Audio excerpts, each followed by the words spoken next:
is sitting anteriorly, superiorly, inferiorly and posteriorly. So this type of grafting is going to fail. See this? So this is how I do for a subtotal perforations, 360-degree elevation.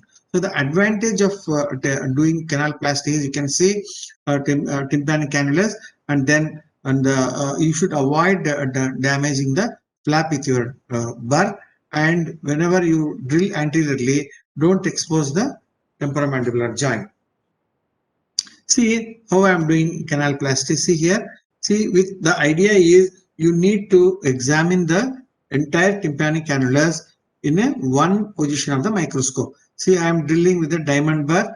I am drilling the inferior wall. The most common wall that is required drilling is the inferior wall. See, once we sufficiently drill, now we can start seeing the tympanic annulus clearly, which was not seen. See, which was not seen earlier. Now you can see the part very clearly. That is how you must make the canal of flaps. So step 7 is once the tympanometric flap is raised, so many patients may require a oculoplasty. So what all we require to do an oculoplasty is to have a Derlakis oscular holding forceps, 1 mm and 0.5 or 0.6 mm diamond burrs to make the facets, and we must have autograft and homograft ossicles. See, many people may not like using homograft, but we use in our practice.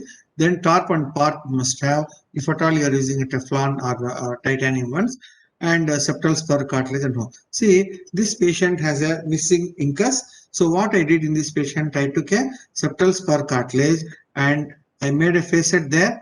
And now you can see this is how I make the septal spur cartilage sit on the mobile stapes. You can see, and then see how we exactly measure the distance of, and this small hole that I am making to fit the stapedius tendon. See, now you can see this stapedius tendon is there. This cut will exactly fit onto the onto the stapedius tendon, so that this ossicular graft or whatever we keep will not fall. See how better fit I have developed once I made a cut like that. Otherwise, this graft is going to fall and create problems to you. So this graft is unlikely to fall once you make a cut like that. So that is how you must do it. There are a variety of techniques that are described in oculoplasty, which we'll see in the next class. And this is again another way of doing this is oculoplasty. You can see the entire stapes is buried in the hypertrophied mucosa. So all that has to be decongested and excised meticulously without dislodging or subluxating the stapes. See, like that. So now I have opened up the area, and that is the stapes now. So see, don't keep on trying so many techniques, whatever you see and come across. See, that is a lenticular process is just attached onto the stapes there, and there is a small part of the skin that is attached to the stapes. See, I am taking the advantage of stapedius and moving there. See, now in this patient, I am sculpturing the incus to see. I am making a facet here by 0.05 burr, so that this is going to come on the stapes. So there are a variety of techniques that are the same. Now once I reconstruct there, now I am doing intact and all. See, this is the sculptured incus going to sit on the mobile stapes with a very good fit. They are unlikely to fall because of the correct making of the facet there. So that is how we graft that, and you master one technique and don't try too many techniques, and then you will have a good results. So this is so now the most important aspect of the presentation is that how exactly you are going to make a graft placement. So this is how the myringoplasty, this is a final and important step. So how you do is that first you have to freshen the margins, and then next you need to elevate the flap, and then you need to excess a remnant of mucous membrane, whatever is there, you need to excise. Then remove the epithelium, remove any tympanosclerotic patches. Then finally prepare the graft bed and then make the graft placement. So many steps are there. Just keeping a graft is not enough. You need to take extra caution on each and every step. So let's see how we do the each step. See, this is the case of a central perforation. So in this patient, I already opened the mastoid antrum. Now I want to make the freshening of the margins. If you don't freshen the margins, what will happen? The wound will not heal. See, after all, why we freshen the margins is the simple reason that the epithelium will grow from here to here, here to here. And your graft, what is going to be there, will act like a scaffold only. That means the graft, what you are going to keep, is acting for a support so that the epithelium will grow on the graft. So now to freshen the margins, I found this is the best technique for even for experienced ones. See, take a curved needle and make multiple perforations like that. Multiple perforations like that. Like that, and join them at once with the curved needle so that you will have a clean, see, you have a controlled way of, will not lose much of your tympanic membrane. If you don't do this, then you can always freshen the margins, but the thing is you lose more of your tympanic membrane. See, now you know how much you want to remove, you're removing. And one more point, if you have noticed here, there is hardly any bleeding there. So this is almost a dry, like a desert here. So you'll have very good field like this. The simple reason is you prepare the patient in such a way that the patient has no infection and give a good infiltration technique under local anesthesia or general anesthesia. You control your patient's heart rate so that this is how you must perforate and join them and then remove the rim like that. Hope all of you understood the technique, and I'll go for the next. So once you freshen the margins, then what you do is, then you need to elevate the flap. So before you elevate the flap, you need to give two canal incisions, one inferiorly and another superiorly. See, you take always a 15 number blade like that and then give a cut like that up to 4 o'clock there and 2 o'clock here. Superiorly 2 o'clock here, and the graft is attached only between 2 and 4 o'clock. So this is a clean cut always with a blade. If you cannot insinuate, then you can always use this knife also, but blade is better. So once you do that, then elevate the tympanomeatal flap. Always you elevate like this and go up to the tympanic annulus like this, and then you can tilt the patient. And then you can see the best place to enter into the middle ear is here, just posterior to the tympanic spine. You can call it as the spine here, where your entry is just posterior to the chorda tympani nerve.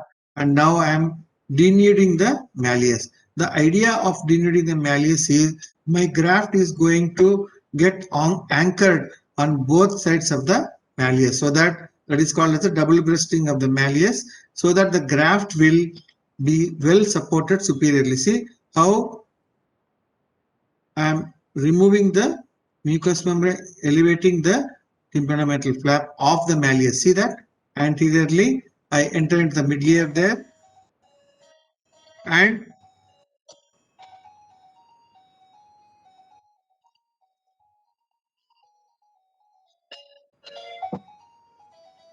and elevate the tympanomeatal flap, elevate the tympanic annulus up to 4 o'clock.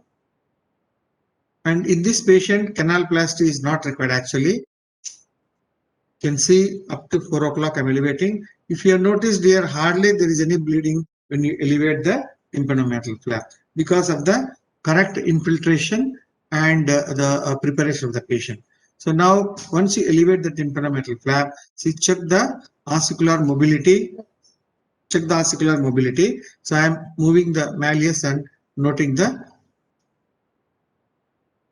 So now you check the ossicular mobility again. So this is the incudostapedial joint. That is the handle of the malleus, and they look like they're intact, and I have checked it already. So now I take the graft. So this graft which was kept for drying, so is taken. So before I put the graft here, I make a vertical cut like this in the graft, so that this is going to come on the other side, that you will see. So some people may not like to take the dry graft, they take the wet graft, but I always use a dry graft so that the manipulation will be easier. The ideal size is the graft. There is nothing like ideal size. You must take the graft, correct size of the graft that is required to the patient. See, that cut what I made is going on either side of the malleus. See that cut, and the posterior part of the cut one will come on the malleus like this, and the other cut anteriorly will again come on either side of the malleus. So that means the graft has gone under the malleus, exteriorizing the malleus in the natural way, because the tympanic membrane is incorporated into the handle of the malleus normally. So we are reconstructing them the same way. Now you can see the both ends of the graft has come on the malleus, what we call it as a double breasting of the graft. So that means our graft is anchored on the anterior wall very nicely, and then on the posterior wall it is anchored, and then on the inferior wall it is anchored, and the anteriorly we have a lot of remnant. That is why I have not made any window or anything like that in this particular patient. So now you can see a few pieces of gel foam is kept in the middle here, and now this is the underlay type of grafting. The graft is secured nicely on the superior wall, posterior wall, inferior wall. Anteriorly, I have not made any window, for the simple reason that the graft has got sufficient rim here so that it is not going to fall or anything. So that is then the next is to keep the gel foam partly on the graft, partly on the tympanometal flap. That is called as fixing of the graft. The gel foam has got a sticky nature, so that the graft will get nicely stuck to the tympanometal flap. That is how you keep there is a controversy as to whether you place the gel foam or no. That's all up to you. So we're not going to discuss any controversies here. This is how I do grafting or underlay. So now let's see when the patient has a small remnant like this. So then how you secure the graft? We all know that the anterior perforations and subtotal perforations are the one which are going to be a failure to us. So how we exactly graft this particular patient? Let's see. So this is in this patient I am doing a what is called an anterior window technique here. That means I am giving a I am doing a incision anteriorly 2 millimeters lateral to the tympanic annulus, a horizontal incision I am making between 2 and 4 o'clock position. You can see that up to the bone, and elevate down like that gently, and I take this small size round knife, and from below upwards I elevate the tympanic annulus anteriorly without tearing that. It is a very tricky situation. Very gently you must do here, and elevate the tympanomeatal, that is the annulus, so that the idea is my graft anteriorly is going to come through that window, so that the graft will not fall into the eustachian tube and give me a residual perforation. Or see, now I made a window there like that, a big window. So now the graft will be pulled through here, and then you'll have a good anterior support. So let's see how I do that. So now once you are prepared for grafting, what all we need to take precaution is you control the bleeding from the bone as well as the mucosa, and we need to stabilize the graft anteriorly. So just because we need to stabilize the graft anteriorly, don't pull too much of graft through the window. So the graft that is going to come through the window and peeping through that is going to get necrosed. So remind you that just pull the graft very little enough so that it will not get necrosed, and then keep the gel foam anteriorly and maintain the anterior angle. So now once I make the window, I am elevating the tympanometal flap, and now I am ready for grafting. So now see, this is the tympanic annulus that I elevated. This is the handle of the malleus, and now this is the included stipulated. I check the articular mobility, it's good. So now I take the suitable graft that already I made a cut here, see, which has gone on either side of the, see, I am making double breasting, this under the malleus it's going, and on either side my graft is going to come You can see clearly here both the sides like that, and now the malleus is exteriorized, and I am securing the graft inferiorly, and now I secured superiorly, posteriorly, inferiorly.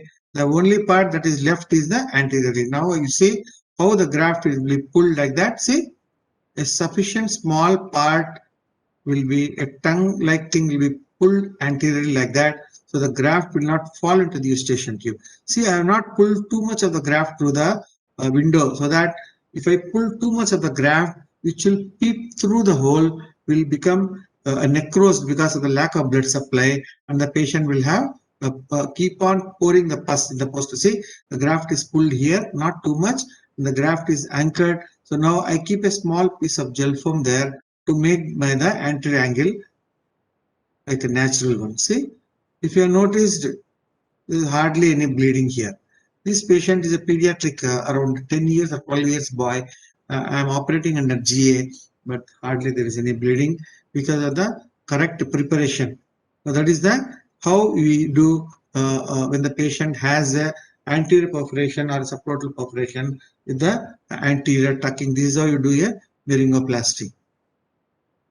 So now another technique I want to show you is that, see, this patient has a big subtotal perforation.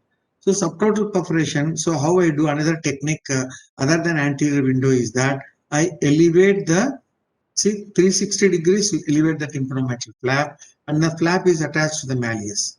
So now with this technique, the chances of failure are almost nil. Once I started doing this technique, my graft take-up is almost to the tune of 99%, I can say. And hardly there are any failures. See, that is how you extend. This is also called as extended tympanomeatal flap technique. See, I am giving incision all around the canal. Okay, this, please don't discuss this technique in your exam, because your exam, whatever is there in the textbook, you need to. This is only for the practical aspects I'm telling. I'm not talking the theory. Theory part, you're all intelligent, you can study from the textbook. But see, this technique of elevating the tympanoid flap 360 degrees and the flap is attached to the malleus. See, I'm elevating the tympanomeatal flap, that is the tympanic annulus of the tympanic rim like this, sulcus tympanicus. See, I'm elevating all the way through 360 degrees, so that, see, anteriorly I'm elevating the tympanomeatal flap along with the tympanic annulus through the annulus tympanicus. See, very, very clearly you can see. Then graft the, so that you take the graft, and then this is the includostapetal joint, and see how the graft will sit on all the walls anteriorly, posteriorly, inferiorly, everywhere the graft is supported well. See, anteriorly. If you don't elevate the flap, you cannot graft so well in this patient. See how nicely the graft is going to come on either side of the malleus like that. And you can see this graft, I can say for sure it is not going to fail at all. Unless patient does something, the ear is not going to fail. So this is the shoe shot technique of myringoplasty. These chances of failure are very remote. So this is the few photographs that I want to show you. This is a perforation. So this is, you see this tympanic membrane, I want to tell you something. This is congested and appears granular here. So this granular or congested part of the tympanic membrane around the perforation is what is called as the mucosalization of the tympanic membrane. So why we should know about this mucosalization is that, see how the skin tries to grow into the middle ear and cause a secondary cholesteatoma. In the same way, the mucous membrane will outgrow from middle ear into the external canal, and all this mucous membrane onto the tympanic membrane has to be removed. Otherwise, you will have a very successful graft take-up, and the patient will develop granular myringitis, and this patient is going to discharge without any perforation. So you see many patients post-operatively after tympanoplasty, they'll keep on discharging the pus, which is very annoying, and you will not know what exactly is the cause of the failure of the surgery because of the perforation that is there. So that is why you must always exercise this unnecessary mucous membrane that has grown onto the tympanic membrane, remove this unhealthy tympanic membrane and graft. Otherwise, in spite of having a successful vibrating tympanic membrane, normal looking tympanic membrane, patient will have discharge. This is one of the cause of discharge in spite of having a intact and vibrating drum. So this is the graph that is being placed there. And now, once we know how well to do the grafting, and then the next step is to close the wound. Then the myringoplasty is done, and then we exactly how we open the computer in our day-to-day the life, and we always close all the applications, and then before we shut down the computer. In the same way, how we opened all the layers needs to be closed. How like a computer, how we use. So this is the post-oral flap that I made in this patient. A T-shaped incision has to be closed with a absorbable vicryl. So why exactly why should we actually close this wound, this soft tissue? Many people don't do that, because the simple reason is that why I close is, number one, even if the skin wound gives away, the mastoid will not be exposed, number one. Number two, if you look at this patient after 5 or 7 years, the patient will have normal looking ear. If you close the periosteum like this. If you don't close the periosteum, then the pinna will be placed slightly away from it will not be a normal angle that the post-oral groove is there. Slightly it will be anterior and the ear will be stiff. So to avoid this cosmetic problem of ear shifting anteriorly, you need to always close the inner layer with the periosteal layer like this in all tympanoplasty patient with a vicryl. If you don't do also, no problem, but the patient will have mildly displaced ear, number one. Cosmetically, it is not very appealing. Number two, the ear will be stiff. So to avoid the two, take extra time and do with the inner layer vicryl, and close the skin always with the silk or some other non-absorbable suture. You can always use vicryl also, but it is not, the tensile strength of the vicryl is not all that very good, and the wound may not get closure properly.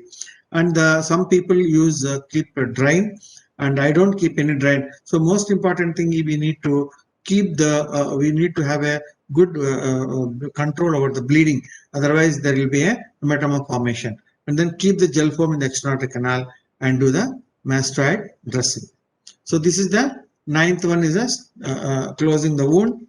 Then the 10th, another point is, whatever flap that we made here, please adjust the flap finally like this, number one. And mind you, see the graft, what I take and what I keep for underlay grafting should not come beyond this flap. That means to say that the graft should not be seen beyond the incision. So what if you see through the incision is that it should be covered well with the tympanomeatal flap and the corner flap. Otherwise, what will happen is that this graft is not going to get epithelialized. See, my graft is just falling short of there. See, this is the incision. What I made is exactly going to sit there, so that the extra graft is not peeping through my incisions. If the extra graft come onto skin like this, then that is going to get infected and that will not get vascularized, and this patient will have a lot of problem in the post-operative period. See, the flap what I made is exactly sitting incision to incision. See, there is no gap there. Suppose if there is a gap between these two, this gap will be there when you have a narrow canal and you made the canal wide like this, then you will have a gap of skin. So in that scenario, you may either keep a elastic sheet on this, or most of the times it will heal. But there is every chance for the patient to develop granulations if the bone is exposed bare. So mind you that, then you need to keep a elastic sheet there so that you will not have any bare bone. So always see that you take the correct size graft, number one. Number two, don't let the graft peep through beyond the incision here, and graft should always be covered by the skin. It should not be exposed barely, so it should not get vascularized. And then a non-vascularized connective tissue will get secondarily infected, and it will become a source of a lump of tissue which will keep on pouring the pus. So I have revised many patients in the initial day of my practice. This excess graft here peeping through here, and the patient have successful tympanoplasty or myringoplasty, but they have a lot of discharge. The reason for discharge is the graft what I kept was not got vascularized, and I had to cut that graft again under microscope. So all these precautions, if you take minor details, if you take care of, you can win the war. So you fill the external canal with the gel foam and give a mastoid dressing. So the post-operative care is what I do is I change the mastoid dressing after 24 days, 24 hours. This is not the days, 24 hours. Then again I apply mastoid dressing, and then the entire mastoid dressing is going to be there for 4 days for the patient, not entire 7 days.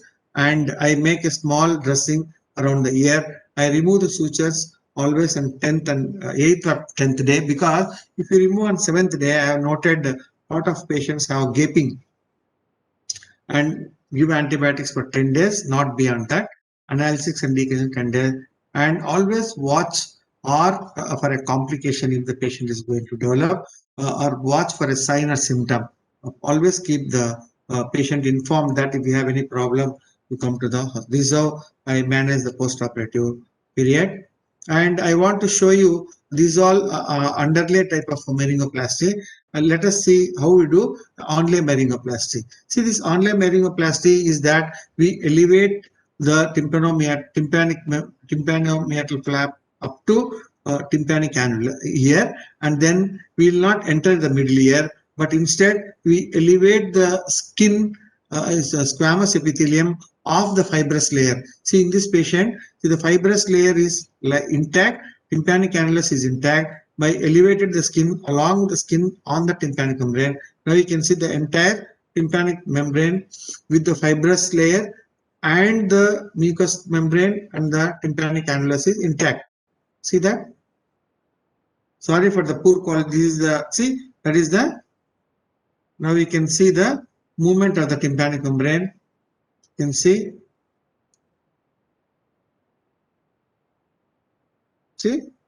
that like that. Now you take the suitable size graft and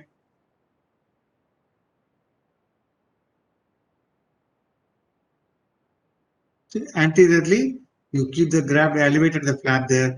So this is called as onlay type of myringoplasty. So I will not be going to the complications and advantages, disadvantages of onlay technique, because this is all theory you know very well.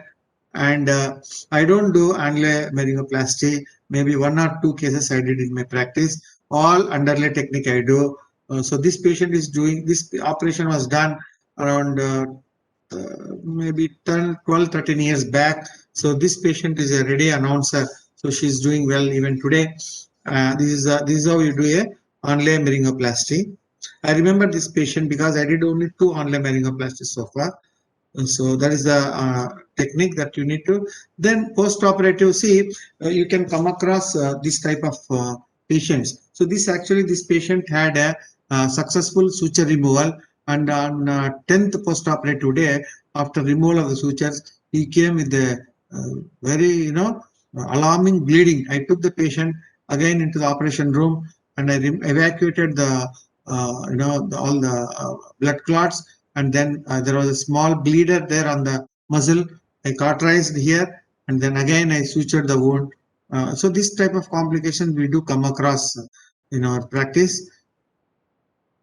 So now I can conclude my talk by telling you that you please record your own mistakes.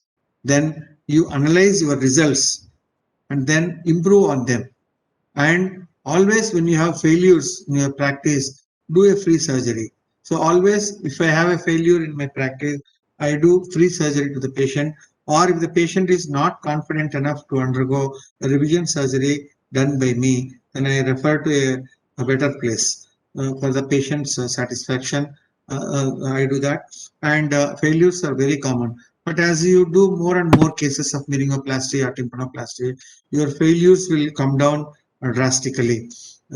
So that is how you improve on your results. So I told you that you take care of minor details during your surgery and you can win the war easily. So if you don't take care of the minor details, they will become major and you will have problems when you have the results. Thank you very much. Harsha?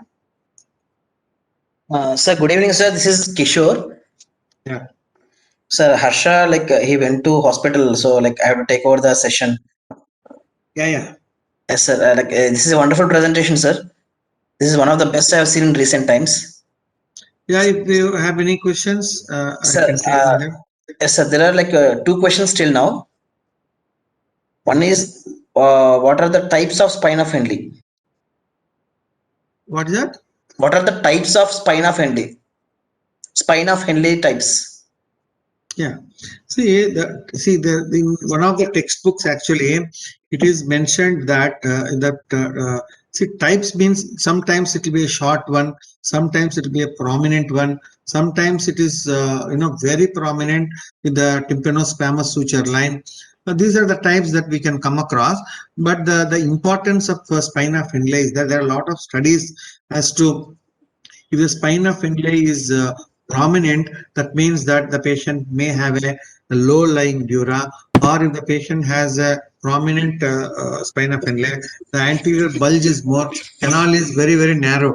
That is what it implies. It doesn't mean the types are mentioned in Mirkota's textbook. If I am wrong, not wrong, I read that when I was a postgraduate. Actually, the types of spina Findlay. In the Mirkota's textbook, actually, it is given. These are the types that you can come across. Yes, sir. The next question is, can you please clarify the cause of post-operative pain related to graft taking? What? Can you clarify the cause of post-operative pain related to graft taking? This is by Dr. Sanjeev Verma. The graft to take up doesn't have any relation with the pain, actually. See, if the patient will have pain post-operatively after a successful tympanoplasty, see, number one is because you are cutting two sensory nerves posteriorly. Okay, so when there is a growth of these nerve fibers, then the patient will have some tingling sensation or some kind of a hyperesthesia that they attribute as a pain. Number one. Number two, if you cauterize the muscle too much on the graft area, then the patient will have myositis because of the necrosis, and the patient will have a lot of pain in the post-operative period. So that is how you can explain the post-operative pain. Yeah. Yes, sir. The next question is, do you do hydrodissection for harvesting the graft? Yeah. You infiltrate a saline under the graft with the needle, and there's a big good idea. Actually, I have not shown that I do that. Yes, sir. The next question is, can you tell something about the interlay technique by Dr. Soumya? Yeah, that is what I told you. See, in the exam, is the interlay technique means. Hello. Yes, sir. Hello. Hello, sir. Can you hear us? Somebody is asking something. Sir, it was actually muted, sir. Yeah. 1 second. See, this interlay technique is in between the underlay and the onlay technique. So, see, this is all theory, I'm telling you. See, interlay technique we do only in some limited indications, like when you have a subtotal perforation. So, what is this annotating? I don't understand. Sir, any problem? No, I don't know. Yeah, okay, no problem. Yes, sir. Yeah. Okay. Any other things? Yes, sir. The next question is, when do you advise Valsalva post-operatively?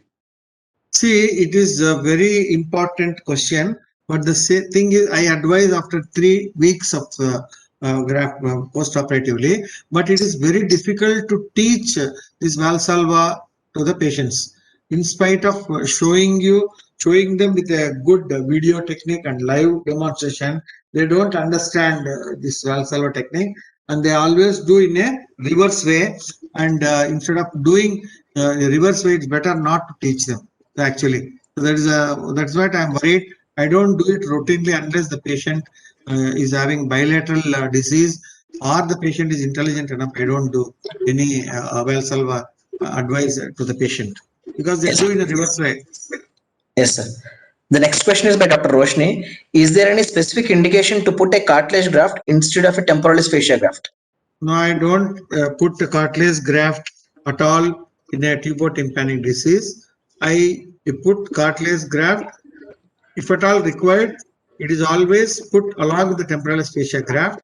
Suppose if there is a minor retraction is there, or there is a anteriorly, I support the graft sometimes with a small piece of cartilage called a simmering cartilage to support the graft anteriorly. But I don't use. There is no role of only cartilage without a temporalis fascia graft. Yes. The next question is by Dr. Jabirun Umar. What is double breasting the graft means? Double breasting of the graft means the simply, I'll just show you. See we are doing the grafting superiorly. 1 minute.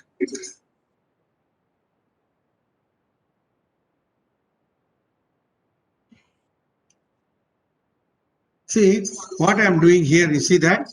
See, I am taking the graft under the tympanic, under the handle of the malleus here. See, I made a cut here in the tympanic, this graft. I made a cut here, and I am taking that. See, this is the graft. Observe carefully that I made a vertical cut in the graft. I am taking the graft onto the malleus handle, and now on either side of the handle of the malleus, this cut end goes like that. See that? Yes, sir. Like that. And on either side, this cuts will come like that, and the malleus will get exteriorized onto the temporalis fascia. See, both the cut ends will come on either side of the malleus. So that is called as double breasting of the graft. See that malleus got exteriorized. This is the malleus, and the one flap will go onto the malleus, and another flap will come like that, so that the graft will be secured very nicely superiorly. This is what is called as a double breasting of the graft. Yes, sir. Yeah. One question is why only dry graft is placed? See, you can use a dry graft or you can use a fresh wet graft. There's no problem. The results are one and the same. But if you take a dry graft, you can you can do grafting easily. You can tuck the graft, manipulate the graft very easily than on struggling to do on a wet graft. See, I can use a wet graft also, but it requires considerable experience. So a beginner, it is difficult for them to work with a wet graft. The dry graft is better for them to work with. Once you become more and more experienced, you can use the wet graft also. No problem. Sir, is there any specific conditions in which we have to use wet graft? When do you prefer using a wet graft? No. There is no specific this one. Wet graft, if you want, you can use. The results are one and the same. See, some people believe that if you unnaturally dry the graft with a lot of heat and all, it may lose the collagen fibers, number one. If you take the graft on a cup or on some platform, you make it dry, so all that may get secondarily, it will not be very clean sometimes. That is why most of the people, they take the graft from here, directly transfer it to the middle ear. That's a good idea. But I never had any problems in spite of doing a dry grafting. My results are very good for a long time. So that is why I don't change. That is what I told you. You see many techniques, and you have to master one technique. And what works better in your hands has to be followed. So not if you trying many techniques. Yes, sir. The next question is, if you take a 360-degree incision to elevate the tympanomeatal flap, is there any chance of compromise of blood supply to the TM flap? One question. No. I have never seen any patient having necrosis of the graft or graft failures. No. Yes, sir. The next Yeah. question is there a lack of gel foam in any way is going to affect the graft take-up? No, no, no. I don't think. See, why we keep the gel foam is that see, this is the graft and this is the tympanic membrane. So the gel foam, if you keep here, the graft will get nicely stuck to the undersurface of the tympanometal flap. That is the reason to support the graft nicely. So we use the gel foam. The same thing can be done. The same thing naturally the air does. Now once you keep the graft, the air will from the eustachian tube will lift the graft and you get stuck under the tympanometal flap. So if you whether you keep the gel foam or not, it's not going to affect the final results. So these are how we train and what you believe in is the one what we are going to practice actually. Yes, sir. Yeah. One more question, sir. When you're putting the gel foam, how much should we put and what are the positions should be kept properly? See, it is very difficult to tell you how many pieces of gel foam you need to keep. The most important thing is you need to keep the gel foam, not to keep too much of gel foam so that the graft will be, see, this is the tympanic membrane. The graft should be like this. The graft should not get tented like this above the tympanic annulus like that actually. Then that means to say that if you keep too much of your gel foam into the middle ear, what will happen is that will be lateralization of the graft. So you should not keep too much of the graft gel foam. Just fewer pieces to so that the graft will get stuck to the under surface of the tympanic membrane. That's all. Right, sir. One more question, sir. How can we adjust the graft anteriorly if we elevate the tympanic flap, TM flap from 2 o'clock to 4 o'clock position? Yeah, we are leaving the graft actually from 2 o'clock to 4 o'clock here. We should so we are making a window here and then elevate the. If you have carefully seen the next, I will show you.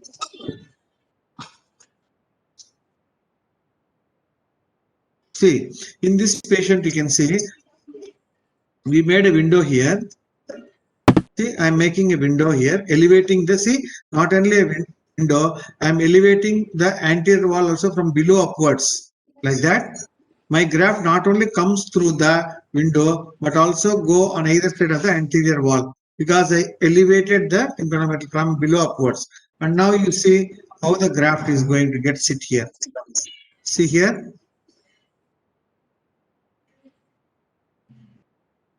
See, and now I am pulling the graft through the window here. See that this graft has gone through that window here and now it is supported on either side of the window also because I made a elevation on either side of the window also. That is how you anchor the graft anteriorly.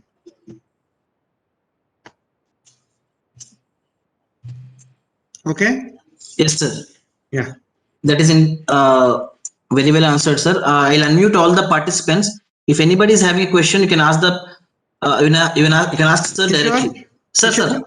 Actually, there is another lecture is there today. Yes, That's sir. about the canaloplasty. So Yes, which cannot be covered in a short time like this because yes, sir. See, whatever we need to take, we have to do it in a proper way. That is what I believe. That is the reason I have not gone rushed through into Yes, the because this is a very important topic for them, and Yes, each and everything I wanted to cover. So that is the reason I have not because of lack of time. So Yes, I'm sir. not doing canaloplasty. We'll do it some other time. Yes, sir. Next class It's actually a separate class. Actually, I require. Yes, sir. Okay. We'll do it, sir. Yeah, no problem. Yeah. Any other question or you can unmute? Yes, sir. I'm unmuted, sir. Yeah.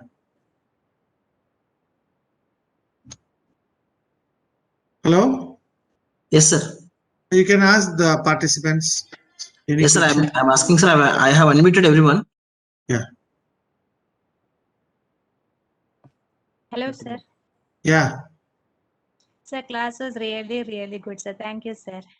Thank you. Any questions? Anybody is having a question can ask, sir. Yes, sir. Thank you very much. I enjoyed very much. Just if the handle of Marius is... Can you identify yourself, please? Dr. Abdulaziz Jeffrey from Jeddah, Saudi Arabia. Oh, nice talking to you. Yeah, tell me please. If the malleus is severely Hello, your retracted, voice is not clear. Can you mute? Hello? Sir, I mute everyone except Abdullah, sir. Yeah. Some sound is there. Yeah. Hello? handle of malleus is severely retracted. Hello? Sir, 1 minute, 1 minute. All the participants can note my email ID. This is my email ID. Can you see this first slide? Yes, sir. Hello? Yes, sir. Yeah, they can, what they can do is that,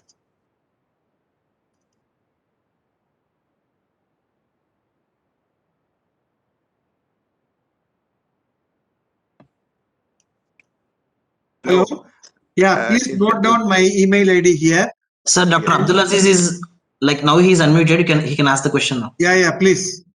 if the handle of malleus is severely retracted, Yeah. medialized, and sometimes adheres even to the promontory or thick that area. So what do you advise? Do you prefer to lateralize, and how you prefer it to do it? See, it's a very good question and difficult situation also. See, when the tip of the malleus is touching the promontory, I've seen some people cutting the tip of the malleus. So we should not do that. So that will, if you cut the tip of the malleus, then what will happen is that the ossicular liver ratio will be affected, hearing will be affected. So you can see, I don't do anything for that. So I just go under the umbo and then do a double pressing of the grafting, or if it is not possible, you can keep the graft on the malleus also, no problem, but it should be well supported superiorly. And another technique that is described is that you can cut the tensor tympani and then you can make the malleus more lateral. That can also be done. But in practicality, I don't think anything is required to do that. And don't cut the malleus. You can still graft with the malleus touching the promontory. The only thing that we should not do is we should not cut the tip of the malleus. Yes, sir. Yeah. The participants can unmute themselves now. If anybody want to ask any question, they can unmute themselves and ask, sir.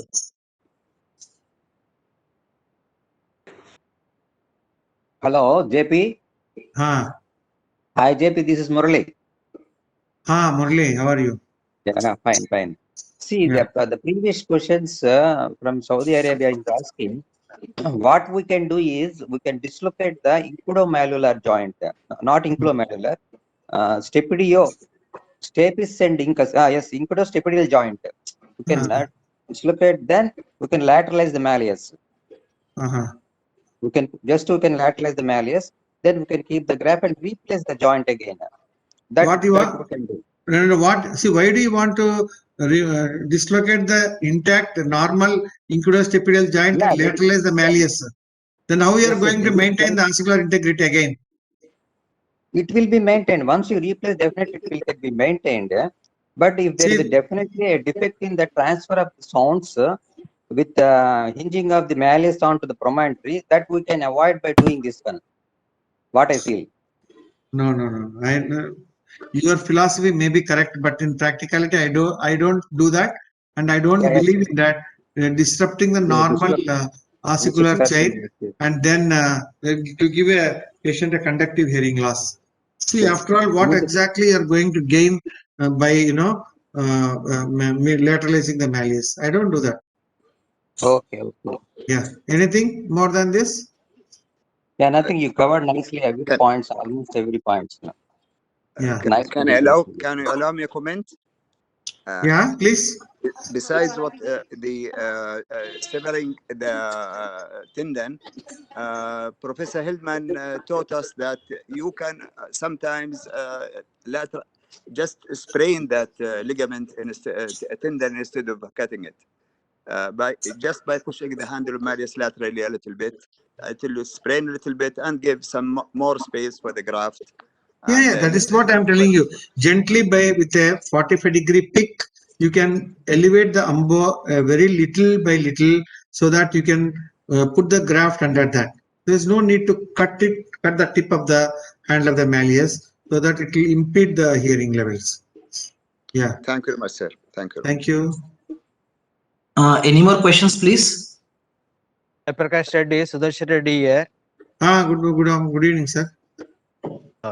It was very good and very well covered lecture on Myringoplasty, tympanoplasty, and your videos are very good, and your explanation is also simple and easy for the junior boss to understand.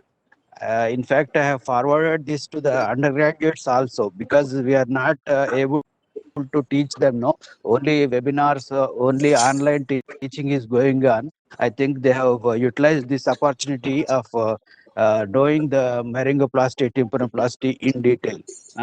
You have covered very well, and thank you very much. Thank you, sir. Thank you. Right, sir. Any more questions, please?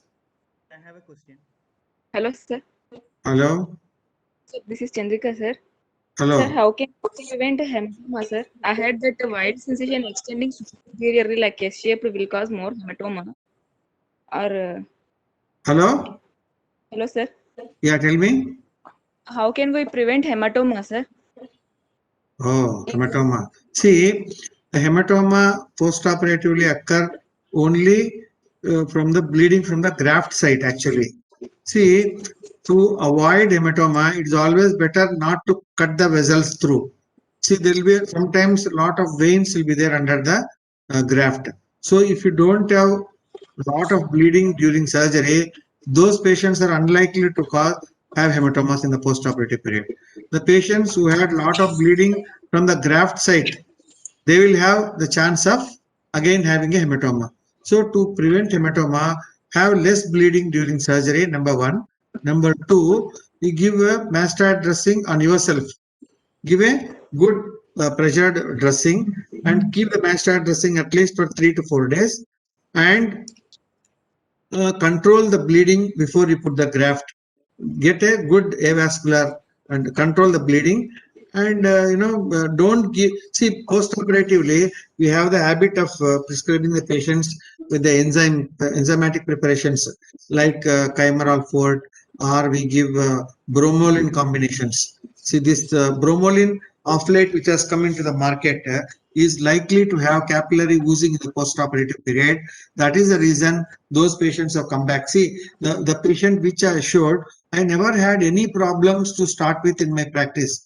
See, when I started, see, this particular patient had hematoma in the post-operative period. Then I checked myself why this patient developed. Again, after a few days, another patient. Within 1 month, I had 4 such patients coming with hematomas. Then I thought what I changed in my practice, whether I changed any technique or suture material. Then the only thing that I changed was a drug which contains bromelain. That is enzymatic preparation which is commonly used for the pain in the postoperative period. This bromelain contains, the action is it will induce capillary oozing. So that may be the cause of this postoperative bleeding. So that is the reason I stopped the bromelain. I never had postoperative hematoma since then. So that you have to be very cautious whatever drugs you are giving to the patient. Yes, sir. One more question, sir. Yeah. This is from Dr. Zabir bin Umer. If the patient is having a symptomatic deviated nasal septum, should we go for septoplasty first or directly we can go for tympanoplasty? Septoplasty first, obviously. Yeah, any other questions, please? Post-op keloid. Hello? Hello? Yes. Can you repeat the question, sir, please?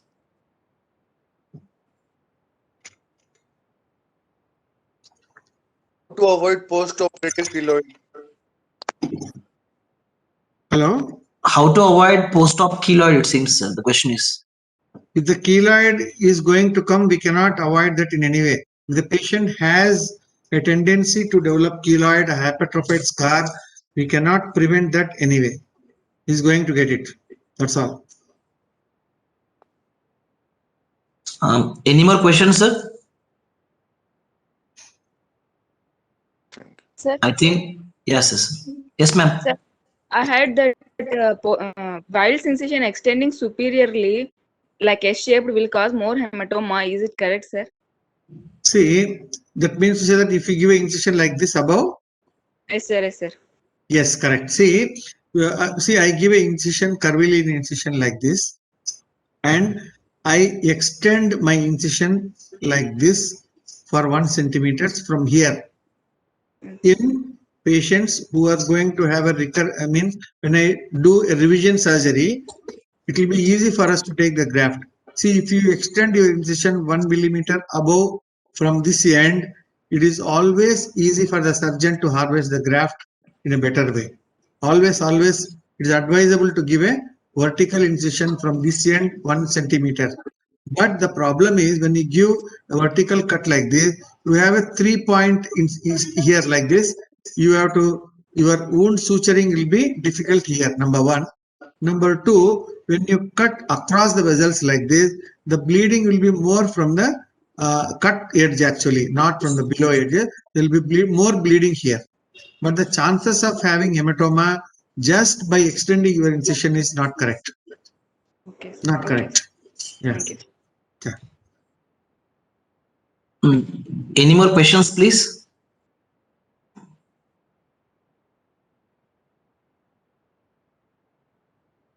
Sir, one doctor is asking what is bromelain. See, this bromelain is nothing but this is an enzymatic preparation which is commercially available in the market for the along with the pain killers. This bromelain is like a trypsin, chymotrypsin, one of the enzymes to reduce the inflammation. So this is a commonly prescribed drug along with the diclofenac sodium to reduce the postoperative pain and edema.